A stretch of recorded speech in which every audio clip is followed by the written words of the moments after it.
नमस्कार, आप देख रहे न्यूज 18। मैं हूं आपके साथ मेनका चौधरी और ये वक्त है लाख टके की बात का। नमस्कार, मैं हूं आपके साथ अमित गर्ग शुक्ला। शुरुआत करते हैं बड़ी खबर के साथ। आजमगढ़ सीट पर कौन जीतेगा, जनता किससे आशीर्वाद देगी? क्योंकि जहां एक और बीजेपी ने दिनेश लाल यादव निरहुआ पर दोबारा विश्वास जताया है, तो वहीं समाजवादी पार्टी ने भी अपना दांव चल दिया है। समाजवादी पार्टी ने धर्मेंद्र यादव को चुनाव मैदान में उतारा है, जो कि 2019 लोकसभा चुनाव में बदायूं से चुनाव हार गए थे। मुझे लगता है कि अब वो प्रत्याशी कितना भी बदल लें, उससे कोई फर्क पड़ने वाला नहीं है, क्योंकि हम लोगों ने जनता से यही अपील किया है कि आपने एक मौका दिया था उनको, 3 साल में छोड़ के चले गए, तो एक मौका मुझे भी मिलना चाहिए। और मैं अगर 2 साल में अच्छा नहीं करूंगा या आप लोगों को लगेगा कि आप लोगों के लिए अखिलेश यादव जी को आपने चुना और वो अच्छा कर रहे थे और हम लोग अच्छा नहीं कर रहे हैं, तो बदल दीजिएगा। हमें लगता नहीं कि इस बार गढ़ में, क्योंकि वो वंशवाद के बाहर निकल नहीं पा रहे।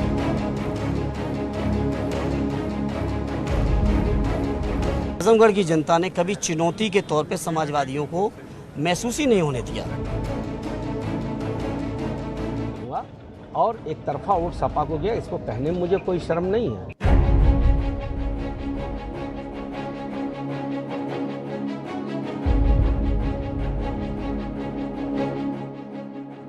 हर एक के अपने अपने दावे हैं। दिनेश लाल यादव निरहुआ के भी, धर्मेंद्र यादव के भी, और एक दावा गुड्डू जमाली का भी है। लेकिन समाजवाद का गढ़ माने जाने वाले आजमगढ़ का फैसला क्या होगा, अभी से कौन जानता है।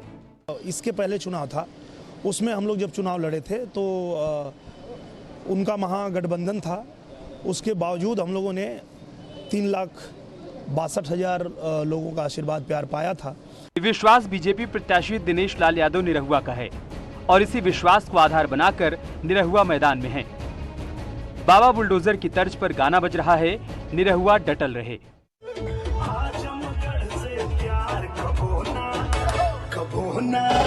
कबो ना घटल रहे, आजमगढ़ से प्यार कबो ना घटल रहे। अखिलेश हुए फरार, निरहुआ डटल रहे। अखिलेश हुए फरार, निरहुआ डटल रहे। आजमगढ़ से प्यार कबो ना घटल रहे। लेकिन अगर आंकड़ों की बात करें तो 2009 को छोड़कर आजमगढ़ सीट पर कभी भी बीजेपी जीत हासिल नहीं कर पाई है। 2009 में बीजेपी के टिकट पर रमाकांत यादव यहां से सांसद चुने गए, जो कि 2009 से पहले समाजवादी पार्टी में ही थे और अब भी समाजवादी पार्टी में ही हैं। समय परिस्थितियां यहाँ के, लेकिन 100% हम चुनाव जीतेंगे।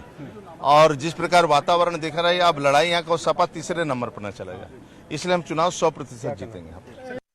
आजमगढ़ का इतिहास रहा है कि यहां से जातिगत समीकरण हावी रहे हैं। यहां यादव उम्मीदवारों ने या तो जीत दर्ज की है और अगर जीत दर्ज नहीं की तो दूसरे नंबर पर रहे हैं। इसका एक कारण भी है। आजमगढ़ में करीब 19 लाख वोटर्स हैं, इनमें से करीब 4 लाख यादव वोटर्स हैं। 3 लाख से ज्यादा मुस्लिम वोटर और दलित वोटर्स की संख्या करीब 3 लाख है। यादव, मुस्लिम और दलित मतदाताओं की संख्या 49% है। बाकी 51% में अन्य जातियां आती हैं। और शायद यही वजह है कि आजमगढ़ से समाजवादी पार्टी जीत दर्ज करती आ रही है।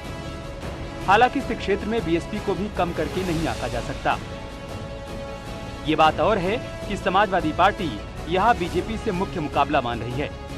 अलबत्ता समाजवादी पार्टी के निशाने पर बीजेपी ही है। बीजेपी जिस तरह से चुनाव से पहले जो कहती है और करती है और चुनाव के बाद जो उसका चरित्र है, राशन के नाम पे बहुत बातें की गई थी, लेकिन आज जो मापदंड लाए वो मैं समझता हूँ 5% लोग भी वो लाभार्थी नहीं बचे। अब देखना है कि यादवलैंड यानी कि आजमगढ़ में जातिगत समीकरण हावी रहते हैं या फिर विकास का मुद्दा चुनावी राजनीति की दिशा बदलता है। Bureau report, news 18।